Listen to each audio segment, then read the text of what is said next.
Well, this is an extraordinary day in politics. We've got the richest man in the world, Elon Musk, attacking the most powerful man in the world, Donald Trump, and them now just firing salvos at each other. Elon Musk has now introduced the theme of Jeffrey Epstein. He said, mark your calendars, basically saying there will be blood. Who better to talk to about this than the man who foresaw this meltdown coming? It's Michael Wolff. He's back for an emergency Daily Beast podcast.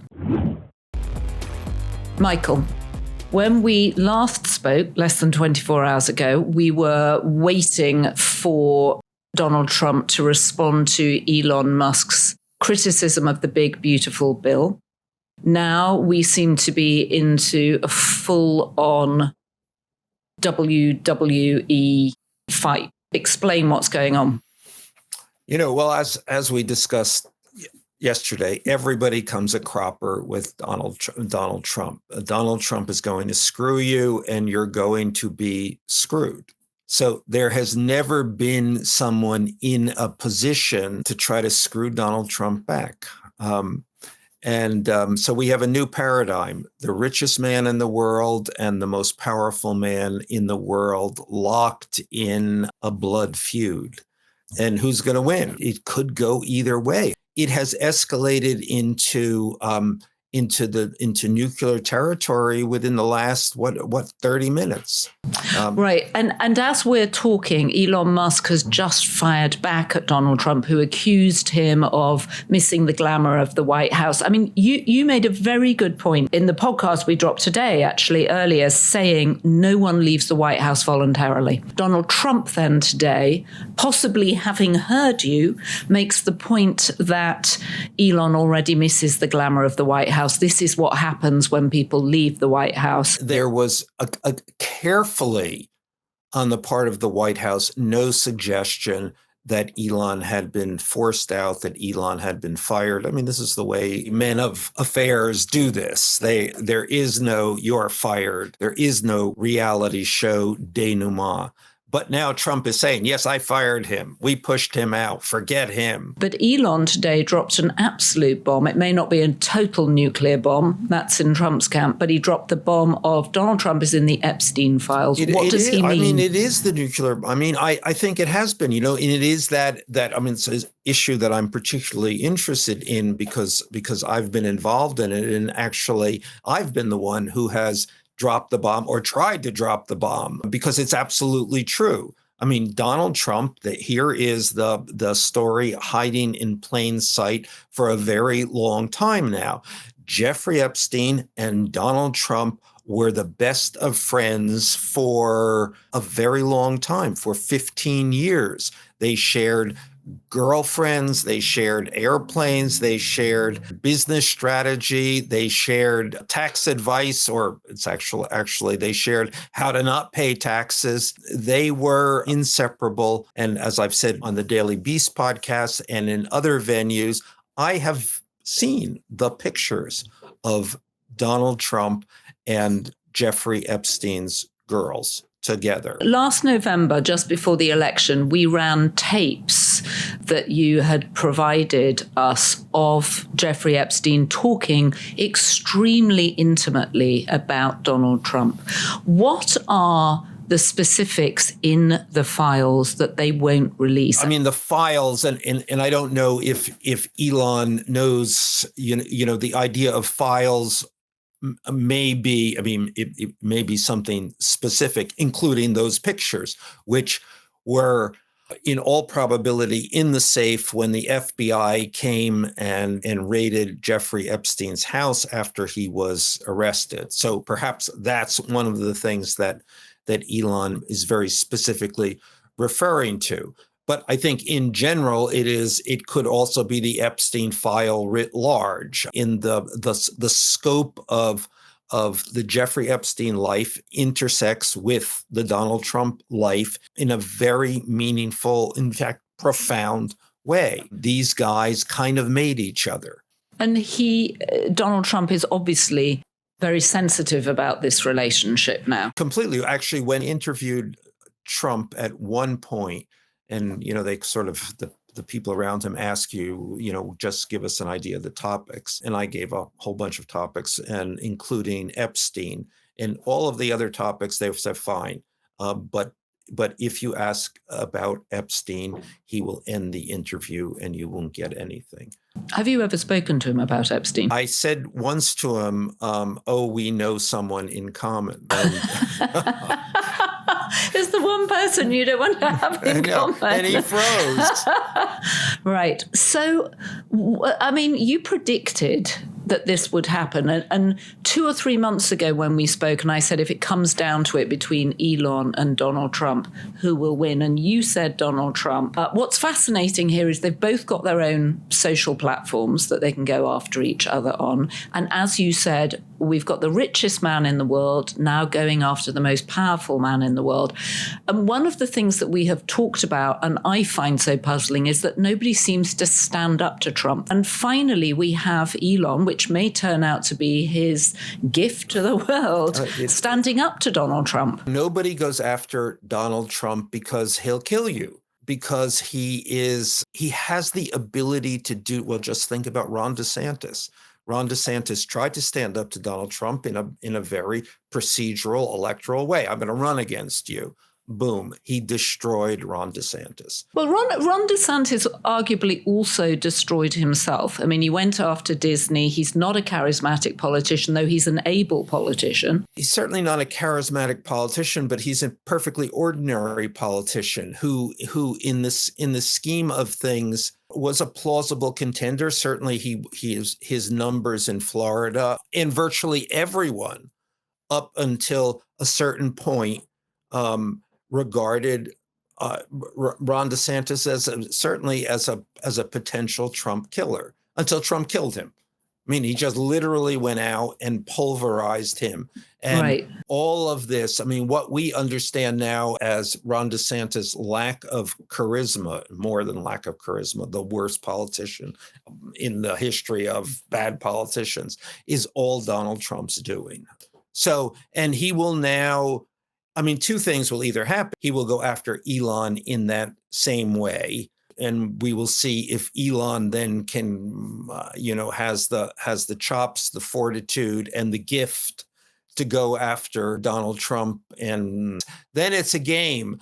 Or this is both guys going to the nuclear brink, and then they will back off, and there will be some negotiation and settlement.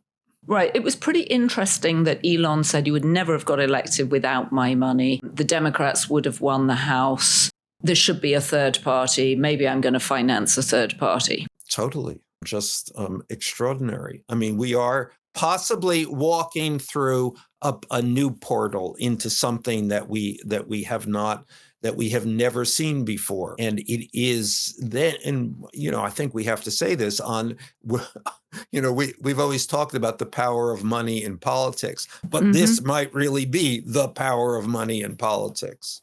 And the fact they've both got their own social platforms. You said literally on the podcast that we dropped today, yes, he's the president. He's also running Truth Social. And this is the perfect vehicle for him. Perfect. And again, remember, part of Trump now stepping forward to go after Elon is that Trump is saying, fantastic, bring it on. Right. This is what I live for. This is what has made me. Give me an enemy. Okay, what's a bigger enemy than Harvard? I was Elon. just going to say Alan Garber, president of Harvard, must be exhaling that the attention spotlight from Donald Trump has moved swiftly onto Elon Musk. Also hard to know with Elon's unpredictable behavior what he does now and who's advising him, and whether or not his Tesla board or his big Tesla shareholders are going to say to him, Elon, you need to back off. This is not a race you can win. Well, and would he listen to him? Elon and Trump are in that sense evenly matched. Who advises them? Well, nobody really. They advise themselves. It occurred to me when Elon started to go after the big, beautiful bill and call it an abomination or whatever, I thought, oh my God, Elon is Zelensky. And this is exactly what got Zelensky into trouble in the Oval Office. And I think that that's true. I think somebody coming after Trump in that way cannot be ignored. He's going to go after that person. He's going to go to try to kill that person. And that's obviously what's happened. But again, the issue is, has he ever gone after someone with the resources of Elon Musk? And also, is there a diabolical possibility that Elon is doing this to win back all those Tesla customers that walked away from Tesla? We know that Tesla sales have dropped by 50% in Europe. If you were a conspiracy theorist, you might think, oh, Elon is doing this on purpose. If you were a smart Democrat, you would immediately start courting him. You want the money, you want his support, and he can somehow absolve himself of all the work he did at Doge. Well, I think it's also that Elon is like Trump. He understands the value of an enemy, and Trump is a pretty good enemy. Well, we've got two extraordinary dinosaurs fighting each other now. It's like a Triceratops and a Tyrannosaurus Rex. And you're like, well, they've both got different powers. Now, one of the things I've just getting email after email after email about people asking me if in the Doge data collection, they have gotten a hold of Epstein material maintained by the government or the FBI. Has Doge delved into the FBI? I thought it was more concerned with sort of USAID and the education department. I think the point is Doge is everywhere. Doge is all powerful. So if you're Elon, you could have left all sorts of little tech bombs waiting to go off. I'm straining at the edges of my imagination here to try and think what could have been in that safe that would be so damning to Donald Trump, because there is still a sense that he could stand, as he once predicted, on Fifth Avenue and shoot someone and nobody would care. Well, I mean, I think that is the point. I mean, I remember Steve Bannon said to me, if there were ever photographs, and this was specifically related to the Russian investigation, Trump would merely say, "That's not me. That's somebody else." Fake news. And I think that is probably true. I mean, why? I mean, this hasn't been pinned on him yet. Why should it now be pinned on him? But who knows? Elon could have a whole team at Grok AI now just working on imagery, convincing imagery of Trump, and how would we know? Yeah, no, and listen, I have seen these pictures. I know that these pictures exist, and I can describe them. There are about a dozen of them. The ones I specifically remember is two of them with topless girls of an uncertain age sitting on Trump's lap, and then Trump standing there with a stain on the front of his pants, and 3 or 4 girls kind of bent over in laughter. They're topless too, pointing at Trump's pants. God, it's the ultimate in toxic masculinity, this row, isn't it? Well, it would be interesting if toxic masculinity on this side kills or cancels out toxic masculinity on this other side. Yeah.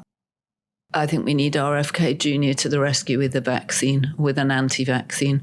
Michael, excellent to check in with you. We'll be coming back to you the minute this escalates. And indeed, as you say, they've both deployed the nuclear option. Who knows what's happening next? Nice to see you, as always. Well, what an extraordinary day. The richest man in the world going after the most powerful man in the world. And Michael Wolff has brought extraordinary insight to this story. I should point out the White House repeatedly say about Michael that he's a blithering idiot, a sack of shit, and he fabricates things. Who could have made this story up? It's extraordinary. We'll be back with updates. Stay tuned. Subscribe to the Daily Beast to make sure you do not miss anything. dailybeast.com. Subscribe to this podcast. We'll be back with Michael Wolff and his updates. Thank you for joining us. This podcast was produced by Devon Rogerino, Anna Van Hersen. It was edited by Jesse Millward. And remember, be beast.